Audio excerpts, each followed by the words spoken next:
우리가 이런 맛집을 찾을 때 아까 5가지 분만 매서가 이런 기준이 있지만 이런 기준을 가지고 맛을 찾는 것과 이 요리사의 시각으로 무언가 맛집을 보는 게 상당히 다를 것 같은데 네, 그렇죠. 요리사는 어떤 직업이에요? 본인 생각했을 때 요리사, 사람들이 모르는 요리사는 이런 직업이다. 우선은 다른 직업들보다 네. 확실히 피드백이 빠른 점에서 저는 장점이 있다고 생각을 하거든요. 지금 그러면 저희와 비슷한 면이 있네요. 굉장히 이렇게 빠른 피드백, 외면과 멸시가 있는 이런 상황이잖아요. 네, 그럴 수도 있고 또 음식을 넣자마자 바로바로 이렇게 손님의 반응을 살필 수 있는 그런 피드백이 오기 때문에 보람을 더 쉽게 느낄 수도 있을 것 같고요. 그렇군요. 피드백이 빠르다. 그런데 제가 이제 이게 요리사라면 조금 더 다른 시각이 있을 수 있다고 생각하는 포인트 중에 하나가 그 예전에는 인테리어가 좋은 집 그리고 막 분위기가 좋은 집 새로 생겨서 막 뭔가 특별한 집 이런 데는 저는 무조건 들어가고 싶었어요. 네. 아 가면 저기는 무조건 맛있겠지라고 생각했는데 지금 요즘에 그런 집을 보는 시각은 저 집은 인테리어 업자가 잘했구나라는 생각이 들어요.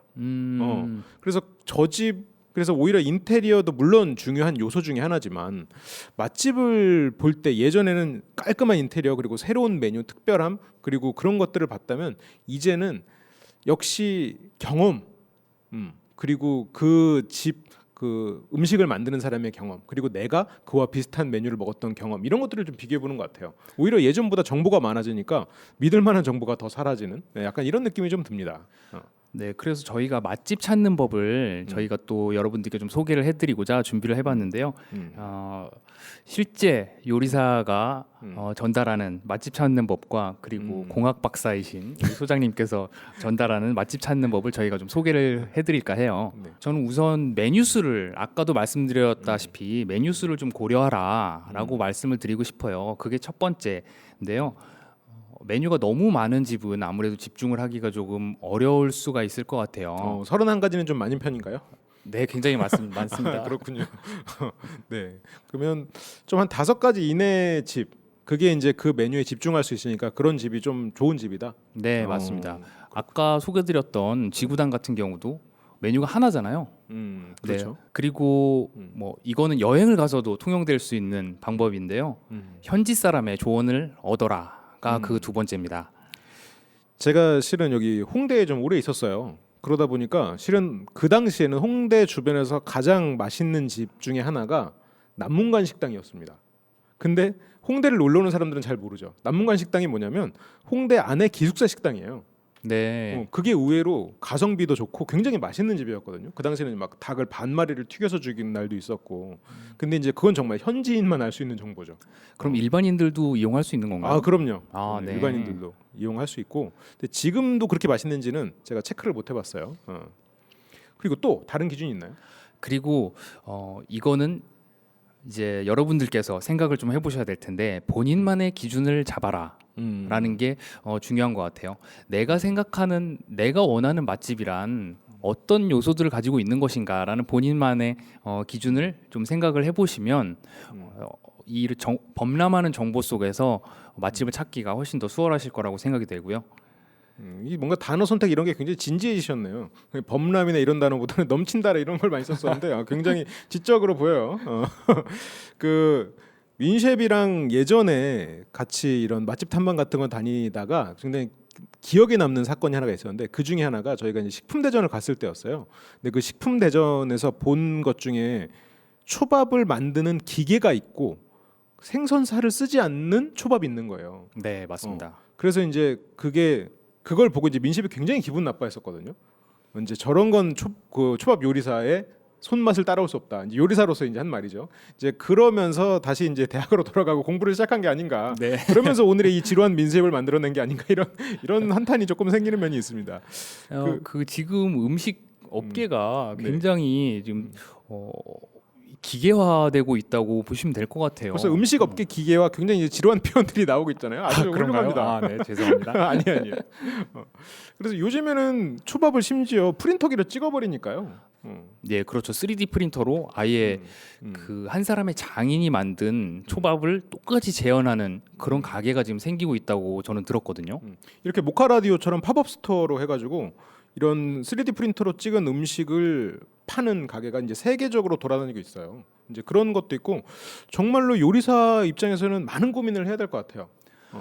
네, 그렇지만 아무래도 뭐 요리는 비슷하게 재현할 수 있겠지만 아무래도 특히나 일식 요리사 같은 경우는 이렇게 스시바에서 사람들을 대면하는 경우가 많잖아요.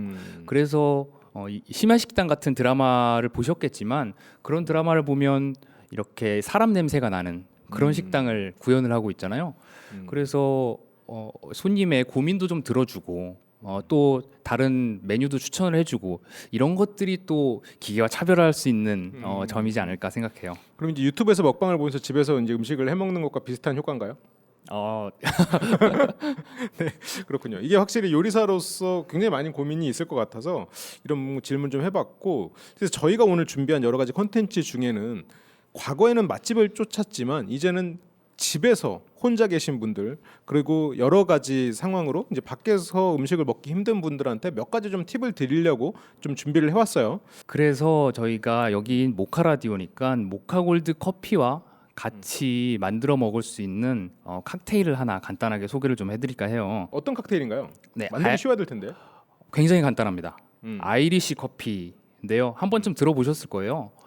간단하게 커피에 위스키를 넣어 만든 거거든요. 그래서 몸을 좀 따뜻하게 해주고요. 아무래도 알코올 도수가 높은 위스키가 들어가니까 차가운 몸을 데펴주고 좀 수족냉증도 예방할 수 있는 효과가 있습니다. 그렇군요. 그러면 근데 예전에 아이리시 커피를 먹었던 기억을 떠올리면 그 컵 주변에 설탕이 묻어 있었던 것 같은데 설탕을 좀 뿌려서 같이 먹으면 좀 도움이 되겠네요. 네, 맞습니다.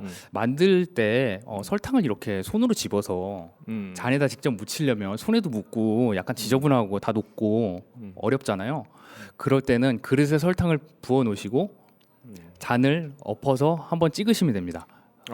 그렇게 그래서 거기다가 이제 위스키랑 모카골드 커피를 탄 걸 섞으면 되겠네요. 네, 그렇죠.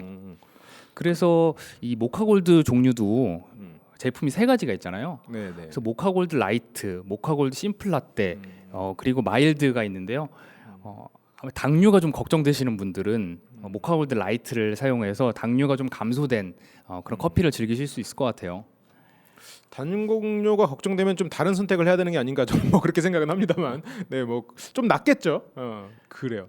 그러면 지금 저희가 아까 실은 얘기를 할 때 혼자서 마시기 좋은 술 이걸 좀 얘기를 했었어요. 저희가 밖에서 맛집을 찾아다닐 때 여러 가지 맛들이 있지만 실은 집에서도 이제는 그만큼의 맛을 낼 수 있는 환경이 되잖아요. 네. 그러면 또 밖에서 할 수 있는 것 중에 하나가 술인데 그러면 혼자서 마시기 좋은 술과 좀 해먹을 만한 간단한 거 집을 맛집만큼 만들기 위해서 그러면 어떤 술을 추천하세요? 본인 생각해서 최고의 술은 뭡니까? 저는 혼자 마시기에는 그러니까 위스키, 종류로. 위스키. 위스키만한 게 없다고 봅니다. 네.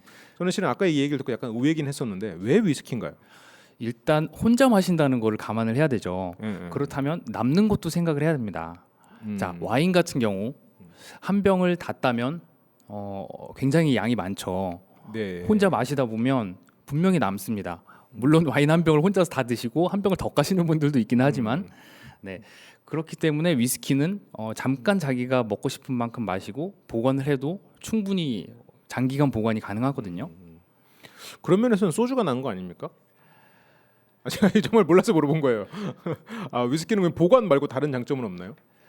그리고 위스키는 아무래도 그 특별한 안주가 필요하다기보다는 뭐 초콜릿이나 그리고 심지어 물도 안주가 될 수 있습니다. 위스키는 오히려 물 같은 경우는 위스키의 향을 좀 더 풍부하게 해주는 효과가 있기 때문에 위스키와 물 그리고 초콜릿 이거 세 가지만 있어도 충분히 집에서 맛있는 위스키를 즐기실 수 있을 것 같아요. 이거는 정말 위스키 맛을 좋아하는 분들 입장에서는 굉장한 메리트긴 하겠어요. 안주가 필요 없다라는 거는. 그리고 네. 언제 어디서 먹어도 위스키는 위스키만의 맛을 보장해 주니까요. 그렇죠. 그리고 아까 소개드렸던 아이리시 커피에도 분명히 이제 위스키가 들어가기 때문에 또 위스키의 장점이 여러 가지 칵테일들을 많이 만들어 먹기가 좀 용이하다라는 점이 있어요. 그 다음으로 혼자 먹기 좋은 술 뭐가 있나요? 저는 역시 간단하게 맥주가 맥주. 아닐까 생각합니다. 맥주는 그러면 안주 뭐 먹어요? 맥주는 만인이 좋아하는 음식이 최고의 안주죠. 치킨이죠, 치킨. 치킨. 너무 쉬운 거 물어봤다.